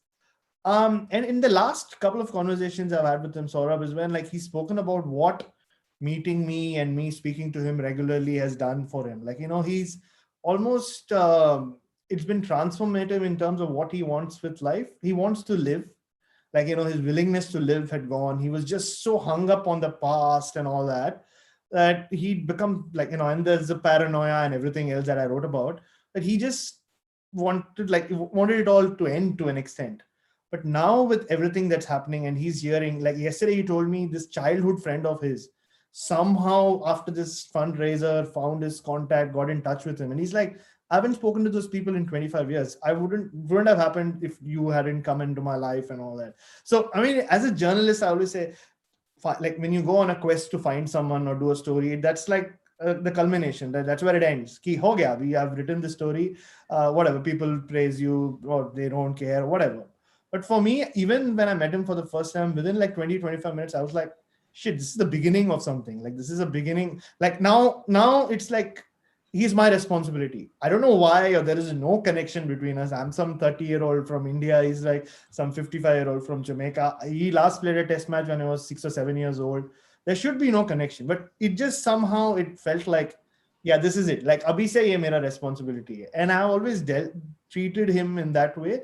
I don't know what he is. Is he a friend? I don't know. He's not a friend. Is he like, I don't know what he is. Like, and he doesn't know what I am. Like, I still call him, after all these years, I call him Mr. Patterson. I can't call him Pato and all that. Like, it's just weird. I don't know. And he calls me sir as well. Like, I don't think he can say my name, like most people in this country as well. But like, I think it's a very weird relationship. And now I'm so happy for everything I did, the story I wrote and everything, because it makes, now he wants something out of life, which, what other like gift can you give anyone, I guess? It's a great story, and for those of you who don't know the context, is that Patrick Patterson was a West Indian fast bowler who played, I think, quite a few Test matches and ODIs as well. And it was in the midst of, I mean, which has always been the midst of a lot of fast bowlers, which West Indies always seems to churn out. And then he just sort of disappeared from the radar, and you spent a lot of time trying to track him down, and then you finally found him. And that was like probably 3 years back or something. Four 24? years ago. 4 years back. And then recently he basically contacted you saying that he's not even for 10 days, and then he started a fundraiser for him. It's a great story. The videos are on, if one of the mods can find it, that'll be great. Otherwise I'll put it in the link as well. And yeah, it's a super story. Is there anybody else who you've thought about tracking down? Like, there's so many Indian cricketers where I'm just like, where have they gone? Because and then somebody told me about I don't want to name them because I mean, why? I don't want to get them into this thing. But some of the names that I've mentioned previously on the show, somebody said that, hey, there was some fixing allegations against XYZ, and that's why they've completely disappeared and blah blah blah. But there's, like, I discussed this with Jared Kimber as well about Praveen Kumar, right? Like, Praveen Kumar has been one of those sort of unrequited. Like, I always was a big fan of Praveen Kumar on the field. He seemed to be a character. Swinging the ball both ways at pace, etc., etc. And that series against Australia, and then suddenly coming down the order and tonking the ball, and then the IPL where he had a tremendous record, which people completely forget all about. And I don't know why. And then, of course, the story about the mental health aspect and all the rest of that. So like that, is there anybody else who you'd want to track down? Before that, I have like a great Praveen Kumar story for you. So in 2011, when he made his debut in the West Indies, I remember every time he would come for the press conference, and he came for 2 or 3. Every time I asked him a question, he would be like, I remember this question. I was like, Praveen, hi. So आपका पहले run up काफी long था, ये tour में ऐसे लग रहा है कि आपने shortened, and he had shortened it by quite a bit. Yeah. And he just looked at me and said, नहीं ऐसा कुछ नहीं, no, that's not true. I was like, नहीं, but आपने किया है, नहीं ऐसा कुछ नहीं है. And then and I was like, why is he like that with me? And then I remember as he was walking off after the second press conference, he asked, I think Sriram Veera and a couple of other journalists who were there on that tour, they're like, कौन है? And they're like, hey, Bharat, क्या करता है यहाँ पे? He's like, नहीं, पत्रकार है, जर्नलिस्ट है. मुझे तो नहीं लगता ये पत्रकार है. And like, they're like, नहीं, हाँ. And then I remember towards the end of the tour in Dominica, we bumped into each other. I said, यार, आपको ऐसा लगता है कि मैं जर्नलिस्ट नहीं हूँ, मैंने सुना आप. He's like, आप देख लो ना खुद को, आप लगते हो पत्रकार, मैंने कभी देखा नहीं.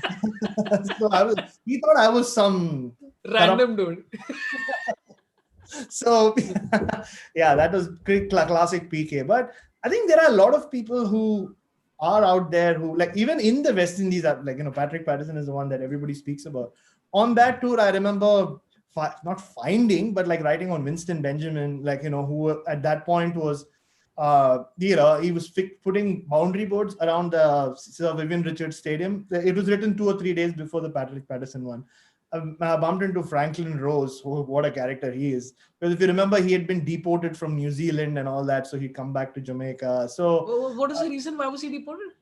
So there were some allegations about him having done something, not criminal activity, some sort of something. And like, he made it a race issue, and he's a fascinating character, frankly. But anyway, so I don't know, you're always not always looking for lost souls. Like some people think I only look for people who nobody, even Vinod Kambli is a great example, right? Like you want to know, what is his side of the story? Like, you at times you read about some people, especially who played, maybe you watched them, maybe before your time as well.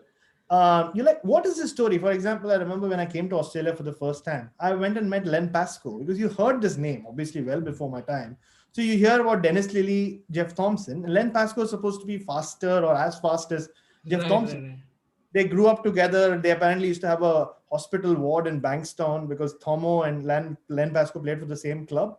So, and they kept injuring batsmen. So they had kept one ward just for guys injured by Thomo and Pascoe.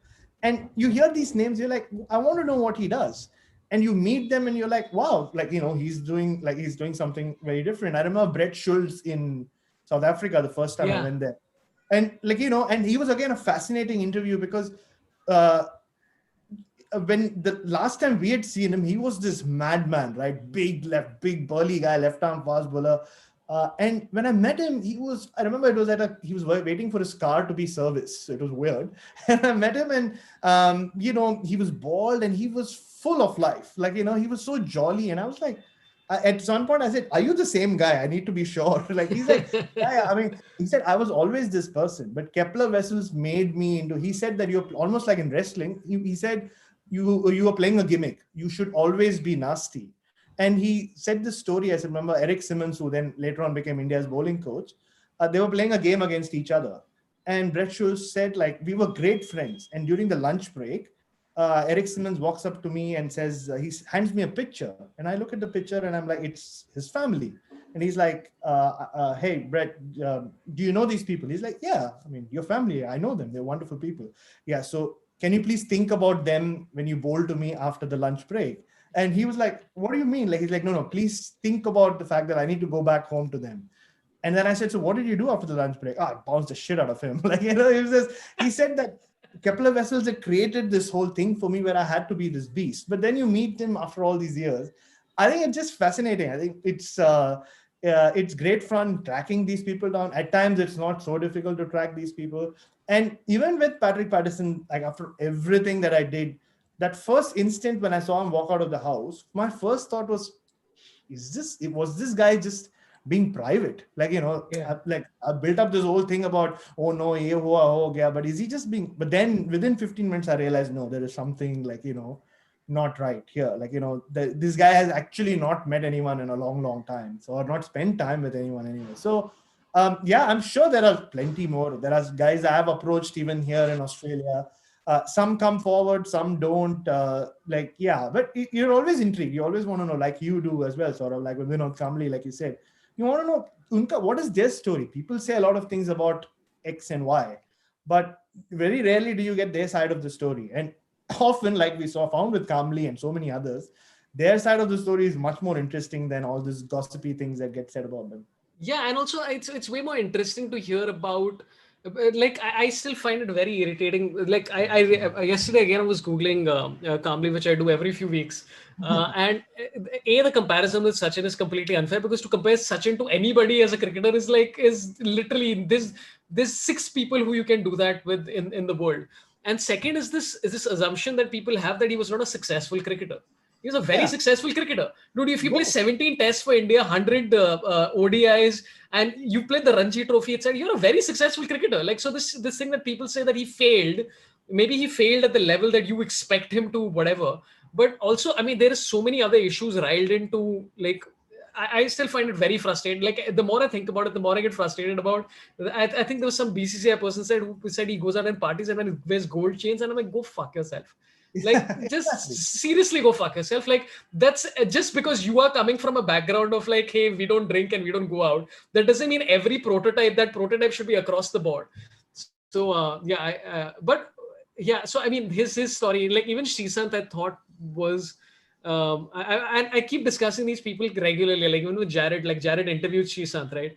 And I still feel that the sentencing on him was grossly unfair on the basis of all the other stuff that you'd said for everybody else.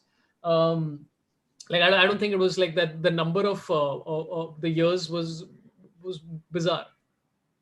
That whole episode, the way they put the black, like, covered the faces and all that, I think it was just weird. Like, I don't know whether, especially when, like, betting itself is not it comes with a very minuscule fine or whatever according to the law. The way they did it, it was I don't know, it looked odd. Like, it was almost like they were pandering to TV, or it was just, you remember that I'll tell you, like, I couldn't eat for a couple of days, like because you're a cricket journalist, not like I mean, I'd known Srisant for a while at that point, having covered his cricket for 5 years.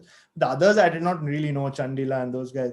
But just seeing cricketers being like, with that whole thing, the black cloth on their face and walked around, like, you're like, wait, what is happening here? I mean, it changed the life of every Indian cricket journalist. I don't think any of us who are covering cricket then has ever recovered, because I had to do so many things that I never thought I would do. Like, I was like, like go into some building in Colaba or somewhere to find some Hawala guy. It was all exciting back then. You've gone from watching nets and saying Steve Smith ka pair aisa aata hai, waisa aata hai, to, like, you're hiding and spotting some Hawala guy. It all sounded a lot of fun. But then you're like, after one, you're like, wait, like, what happened to cricket? Like, this is actual journalism. But, like, what happened to my perky fancy job? Like, where I was like sitting in a press box and watching cricket like that. But it was weird. And you're right. It just, the sentences and the way it was dealt with. One thing I always knew, that they'll all come back. like they have. Like, I Right. mean, Srisanth was almost in the IPL auction now. I mean, he put his name forward and they didn't include his name or whatever. But I don't know. And that's the point. Often it's funny that Jared is one of the few non-Indian journalists who likes to go after these kind of stories, because most other country journalists from other countries, they don't really care about, like, I've always thought about this. If I was an Australian or an English journalist, and whenever I would tour India, imagine the stories that exist in India. Like Pakistan, for example, they have such amazing stories. Like, one of the biggest regrets of my life is I've gone to pretty much every other cricket country now on someone else's expense. So yay. But I've never been to Pakistan. Maybe I'll never go to Pakistan as an Indian journalist. I'll have to someday, maybe as an Australian, I might get to go. Because more than even India, like, you just look at the team, Pakistan, and you're like, they're such an amazing team. Like, even last summer when they toured here, just watching their nets is so different to watching any other team. Like, 2011 World Cup, and I was around the Pakistan team. Like, I remember Kamran Akmal was really dropped, like, had a shit World Cup, he was dropping everything. And the only other wicket-keeping option they had was Umar Akmal. And randomly he rocks up the next morning for the practice session with like a plaster on his hand, which meant that he can play as a batsman but not as a keeper, which meant that Kamran could not be dropped. So, this the way they are with each other, and it's fascinating. And like, especially when they come to Australia, the journalism, like, there wasn't any journalists from Pakistan. So this is random people showing up as journalists. Like, I'll tell you a great story at the Adelaide Oval. So, and it was also funny because the Pakistani cricketers would come speak in Urdu. Bharat Sundaresan would speak in his Bombay Hindi and translate all that into English, and all the Australian agencies would use those quotes. I was like, like, yeah, all right, good luck. But yeah, I had to do that. So Yasir Shah made a very boring 100 here at the Adelaide Oval in the pink ball test when David Warner made a 100.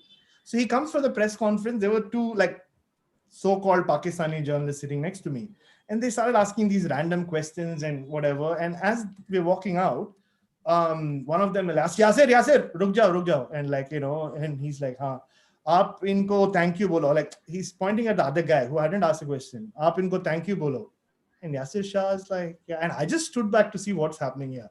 And Yasir Shah is like, नहीं, इन्होंने 2 दिन से बैठ के आपके लिए दुआ किया है कि आप 100 मारोगे. आप thank you बोलो. इनकी वजह से आपने आज शतक मारा, 100 मारा है, whatever. He's like, अच्छा, whatever, in Urdu he said thank you. And I was like, wow, this can't happen in any other country. Like, it's just amazing. There was a guy in Brisbane, I'm not kidding, at Brisbane Test, who was actually a bouncer at a pub. He was there as a journalist, like, so he would come with different friends every day, and like, because they would apply with whatever, like for the accreditation saying, whatever, we work for this newspaper. And for Cricket Australia, it's like, well, there are no journalists traveling. So maybe these guys are genuine journalists. So you just let them in. And then I found out he's a bouncer at the pub because he told me, he said, like, where are you from? I said, from India.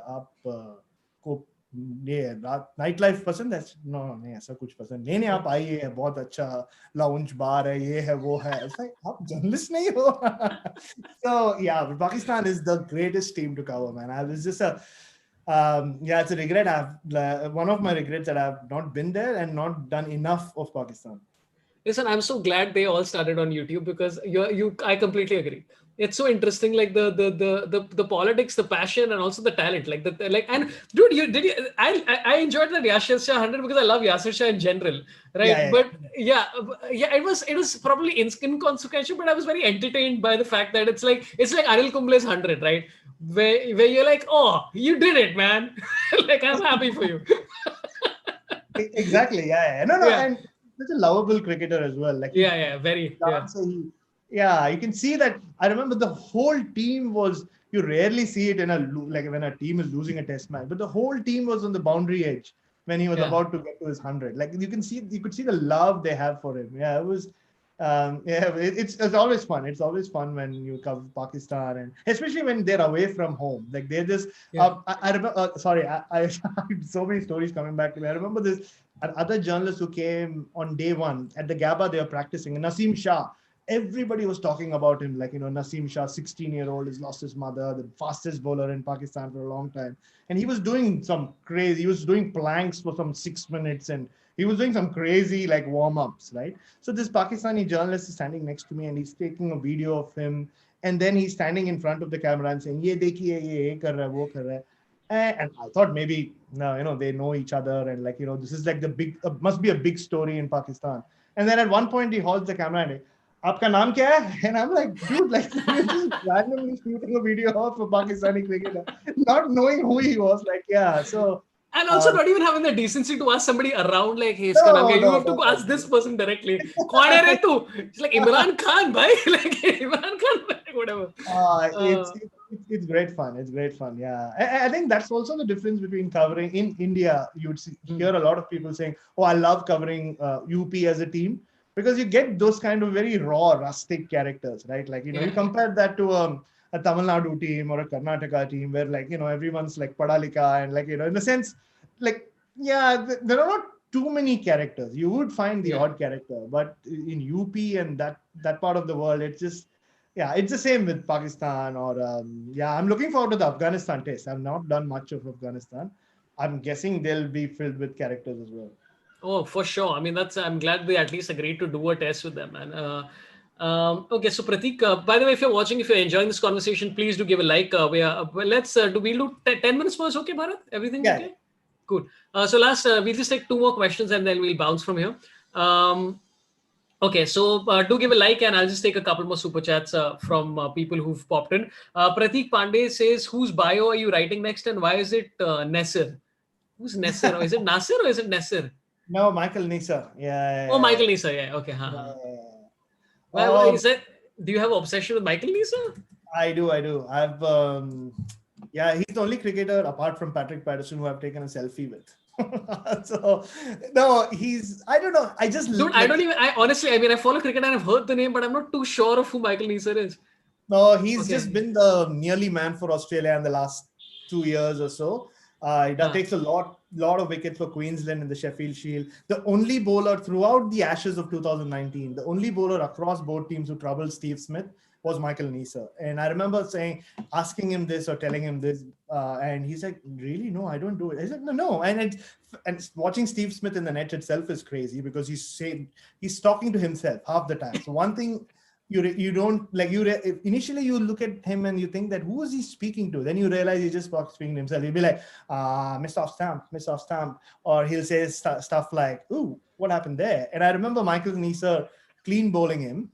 And Steve just went, ooh, what happened there? And Michael Nesser just stood there saying, nah, it pitched and it seemed or something. And Steve Smith looked at him saying, ab tere se kaun baat kar raha hai? Like, who the hell are you? Like, why are you here in my vision? Like, go away. Why are you interrupting my conversation with myself? Oh, yeah. I mean, Steve Smith's conversations with himself are legendary in the nets. Like, at times he can go into like deep, meaningful conversations with himself. So something about Michael Nesser that, I don't know, I got attracted to. I thought he should play test cricket. He will play test cricket. It still hasn't happened. So I started the Nesser must play, #Nesser must play campaign like more than 18 months ago. And now it's really caught on. Like, and he's a very shy, reserved guy. And like, people bring it up with him. And like over time, we've become like friendly, I would say, not friends. I remember one of the Sheffield Shield matches that I was commentating on. I just went downstairs, like I wasn't on air. And he was in the boundary edge. We were just talking about something and they happened to show it on TV. So like it became, again, like all the Aussie media were like, oh God, like, I think you guys need to get a room. So it's a thing, but I am working on a Michael Nesser feature, by the way, but not a bio yet. I don't think he's done enough to warrant one. Yeah, I think unless he gets like Steve Smith out like back to back and all Sheffield Shield matches. But it's so interesting that so one of the people who have been wanting to get in touch with for months and months, and 2 of the people, because I realized that both of them disconnected from each other who I wanted to get in touch with was Dodda, Ganesh and David Jonson. Both Karnataka bowlers, and both of them made it to the team. And I think it was because that team, I think one of them said in an interview that the team was so overloaded with players from Karnataka that other people started objecting, saying, hey, what the shit? You can't just have so many players. So like even that aspect of like them, because I remember David Jonson, that one test match he played, right? Where he got Slater out and then I think he got Ponting out at his plum or somebody dropped him or whatever. And I remember the pace and I'm like, wait, why is this guy, where's he been? What happened? Right. And even the same with Dodda, Ganesh, I was like, hey, there's obviously some talent here. So I was like, yeah, I would love to talk to both of them together about like in that point of time and all of that. Yeah, So and many. Dodda Ganesh is now suddenly very active on Twitter, I see. So Yeah, yeah, maybe yeah. he'll be David Jonson. I don't know whether it's true. Someone had told me that he became a jockey or he something to do with horses like a few years ago. I'm not. Maybe I heard them wrong, but I'm something to do with horses a few years ago. So yeah, I mean, I'm He's sure. always been into pace, basically. Is what the end Pretty result. much, Yeah, yeah, yeah, yeah. But I think more than the Michael Slater dismissal, it was Azharuddin's catch. I think I remember him yeah, flying to the. Yeah, yeah. And it yeah. ended like Michael Slater's career for 2 years. He didn't play Test cricket. Like he had to wait till 98 to come back. He lost his. So one thing David Jonson did in cricket is like, yeah, he shortened Michael Slater's career. Oh wow, yeah. But I still remember it was. I remember that spell, man. I still remember that spell all these years later. So obviously, there was something there. Rohit Rao says, Bharat, will there be a book on the Australian tour? Saurabh, try bringing on Adam Collins and Jeff Lemon. They have good Indian audience. Yeah, I will. I'm listening to their podcast right now. Lots of really serious stuff. Sorry, the question was, will there be a book on the Australian tour? Is there going to be a book on the Australian tour?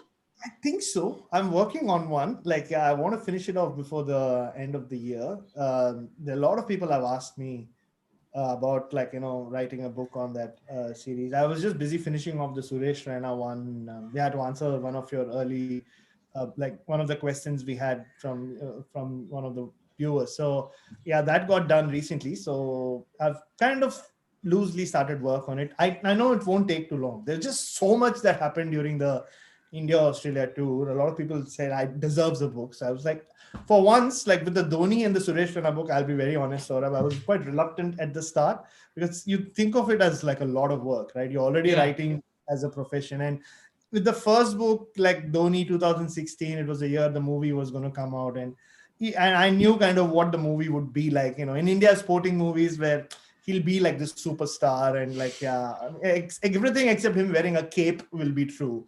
Like, yeah. he'll be the best human being on the planet. And it was always going to be that way. So I was very reluctant, but thanks to Radhika, my friend at Penguin, she convinced me to write it. And it gave me the confidence to write a book.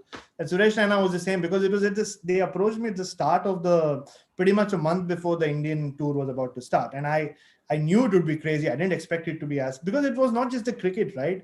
I spent so many nights in random motels in border towns, border towns of various states, because suddenly the thing would go into lockdown, the state would go into lockdown, and like 30. If India had not been bowled out for 36 or 36 for 9, my tour would have been over that day. Because that's the day, like, because I'd been in Sydney, I wouldn't have been able to go to Melbourne. And yeah, so I was very happy. Like Ravi Shastri said, wear it as a badge of honor. I'm glad, he looked at the positive in it, and so did I. Because without that, my tour would have ended. Like I would have had to watch it off TV. So, everything, there's a silver lining to every cloud, I guess. But it was a fascinating tour and so much drama about jayenge, nahi jayenge, will we go to Brisbane? People are eating outside and yeah.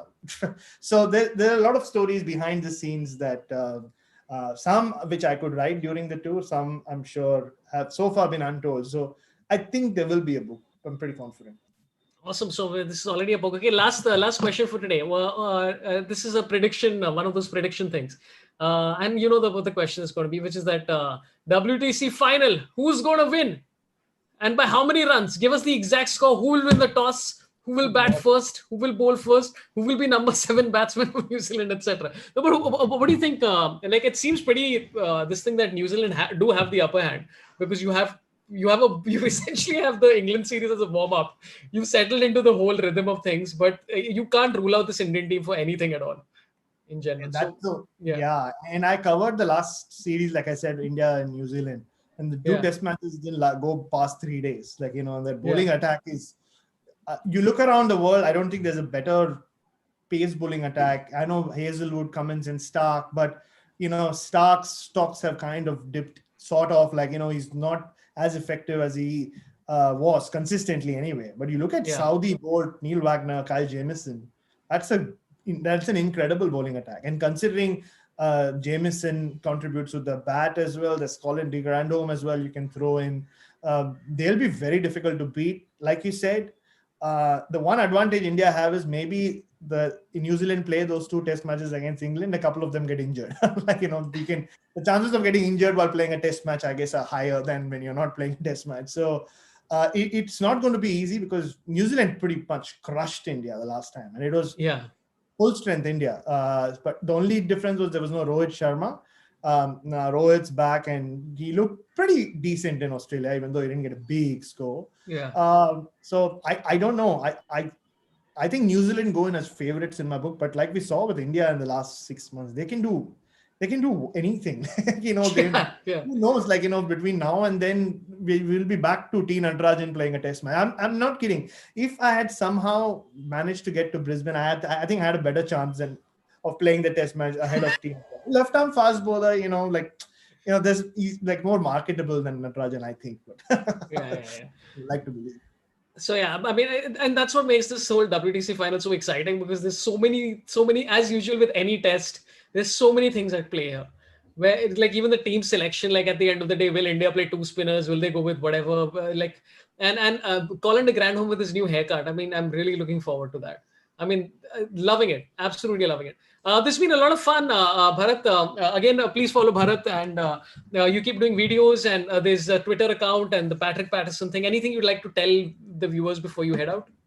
Oh, no. I mean, just especially for those in India, please stay safe. And I know I've heard terrible things about what's happening. My mother's still there, and just stay safe and just stay positive. And I just be a little less negative about everything on cricket here.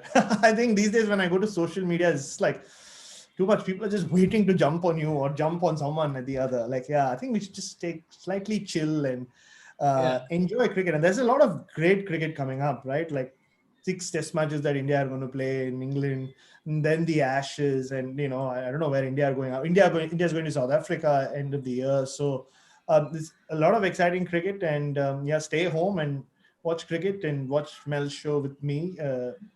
I know you watch it more for Mel than me, but that's all right. So, I'll put the link for the YouTube channel right there. If you've enjoyed, again, please give a like and follow both Bharat and Melinda on Twitter. It's always fun. Bharat, thanks a lot for popping in, man. Really appreciate it. This has been a very fun conversation. Thanks a lot for the amount of time you've given me. And again, I love the hair flick after each question where you're like, this is the underlining factor. Loving it. It's not something I can do. So, and by the way, I completely forgot to wear the hat, man. I've forgotten to wear the hat 3 cricket lives continuously. This is very disappointing on my part. Bharat, take care, man. Thank you so much. You can switch off your video and audio. I'll just say a few goodbyes to people. Thanks a lot for your time. If you're watching, please do subscribe and like and all those rest of the things. Thursday, I have Jason Leong popping in to talk about Attack on Titan, which should be super fun. We're going to be talking about the season 4 that's out there, which is going to be at 11 a.m. on Thursday. If you are not familiar with Jason Young, he has a special on YouTube called #blessed. A really funny guy, and we're going to be talking about this at length, and also sort of taking in whatever questions and stuff that you have. I'm going to put the link for that right here. So those of you who are interested can sort of give a like and set reminders. There's the link for the Attack on Titan one. On Saturday, I have the CEO of Zerodha, Nitin Kamath. And that's going to be an interesting one as well. Over the next few weeks, we're going to have more CEOs. Again, please keep the recommendations coming for who you would like to have on this show. Please try and get Anshul Mishra says, Saurabh, thanks for these amazing podcasts. Please try and get Ravish Kumar with Kumar Varun, the Kumars. And Praveen Kumar also. I genuinely want to talk to Srisan. Somebody said Ankur Varinko. I've forgotten how to say his surname. I would love to get him as well. There's a lot of interesting people I'd love to get. Please keep recommending names in the chats, because inspired by you guys, I try to get people. And again, come and see the expert, which is happening every Saturday. I talk about the news and I talk about other things that are happening around the world, politics, etc., etc. A lot of things that I can't talk about in the YouTube lives I talk about there.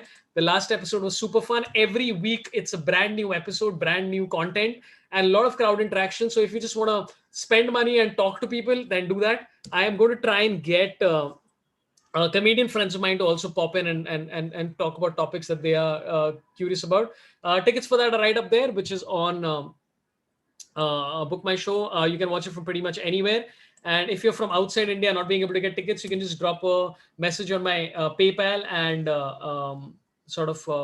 do that.